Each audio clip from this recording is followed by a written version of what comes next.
Welcome to the Teacher's Lounge, a podcast dedicated to providing real-life resources for early education professionals.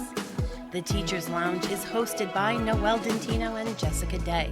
Together, they bring almost 50 years of combined experience in and out of the early education classroom, offering a wealth of knowledge and practical insights that you need now if you're in childcare. Whether you're a new assistant or making the leap from lead teacher to director, we have you covered. Join us as we delve into the unique challenges and opportunities of each role, sharing our experiences and expertise with practical tools to help you succeed. So, grab a cup of coffee or your favorite drink, and let's jump into the lounge. Welcome to the Teacher's Lounge, the podcast where educators gather to share stories, insights, and inspiration from the front lines of early childhood education. I'm your host, Jessica Day, and I'm thrilled to have you join us. Now, while the Teacher's Lounge primarily focuses on the experiences and growth of educators, we understand that managing negative thoughts is a universal challenge that affects individuals in all walks of life. The impact of negative thinking can seep into our personal and professional lives, and it's crucial to address this issue head on. In today's episode, we'll dive into the realm of managing negative thoughts, recognizing that teachers, like anyone else, encounter moments of self-doubt and negativity. By exploring practical strategies and expert advice, we aim to equip educators with the tools to navigate the hurdles of negative thinking and cultivate a resilient mindset. Negative thoughts affect everyone. They can creep into your mind at any time to remind you of mistakes you've made or of everything that could possibly go wrong. Sometimes they tell you that you aren't good enough or that things will only get worse. Much of the time, these negative thoughts aren't even based on reality. Instead, they're based on your fears or anxieties, and they keep you from seeing things clearly. Here are a few tips for managing your negative thoughts. Look for common patterns. Some types of negative thinking show up more often than others. Pay attention to which patterns your thoughts tend to fall into. Here are some common examples. Comparison. Comparison happens when you focus too much on how things are going for other people. However, when you're looking at someone else's life from the outside, you're only seeing a limited version. Instead of playing the comparison game, focus on being the best version of yourself and build a life based on your own values and goals. Catastrophizing. This happens when you assume everything will turn out in the worst way possible.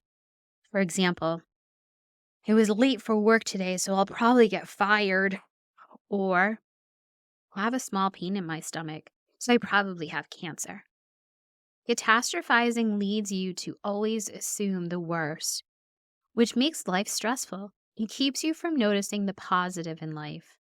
Instead, try reframing your thoughts with something more realistic. For example, even though I was late to work, I've never been late before, and my boss will give me another chance. Or, it's normal to have stomach pain occasionally, and it most likely will turn out to be nothing serious. Should statements.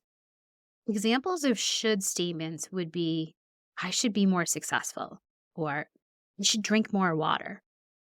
Statements like these often lead to self-criticism and shame rather than actually motivating you.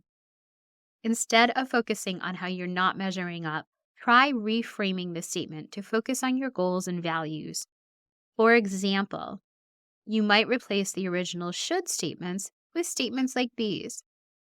Because of my professional and financial goals, I would like to work toward a promotion at work. Because I want to be healthier and feel better, I'd like to prioritize drinking more water. Don't believe everything you think. When you notice a negative thought, don't just accept it as truth. Instead, take a moment to challenge it. Ask yourself if it's really true. Look for evidence that disproves it. For example, if a mistake at work leads you to think, I'm no good at my job, take a moment to consider if there's anything that proves you are good at your job. Chances are you'll be able to remember other times when things went well and you did a great job. Practice gratitude. Our brains tend to focus on the negative. Gratitude is one of the most helpful tools in retraining your brain to see the positive. Take some time to list the things in your life that you're thankful for. Include even the tiniest details, like a delicious sandwich or a beautiful tree outside your window. Next time, you'll get better at focusing on the positives rather than getting dragged down by the negatives. As we come to the end of this episode of the Teacher's Lounge, we hope you found valuable insight and practical tips to manage those persistent negative thoughts that can hinder your personal and professional growth. Remember, you have the power to shift your mindset and overcome the limitations imposed by negativity. We encourage you to take these strategies into your daily life, reminding yourself that negative thoughts are not truths, but mere perceptions influenced by fears and anxieties. Embrace the journey of self-discovery and self-compassion as you work towards cultivating a more positive and empowering inner dialogue. Thank you for joining us today in the Teacher's Lounge. We look forward to having you back as we continue to explore topics that enrich your teaching practice and nurture your well-being. Remember, as an educator, your positive mindset not only impacts your own life, but also the lives of your students and the broader community. Keep striving, keep growing, and keep inspiring. And that brings us to the end of this episode of the Teacher's Lounge. We're so grateful for your time and hope you found our discussion helpful and inspiring. Remember, you are doing an amazing job in the field of early education, and we're here to support you every step of the way. Until next time, take care, and we'll be back soon with more resources, insights, and inspirations to help you succeed. And don't forget to subscribe to our podcast and follow us on all our social medias to stay up to date on the latest happenings inside the lounge. Keep up the great work. We're cheering you on.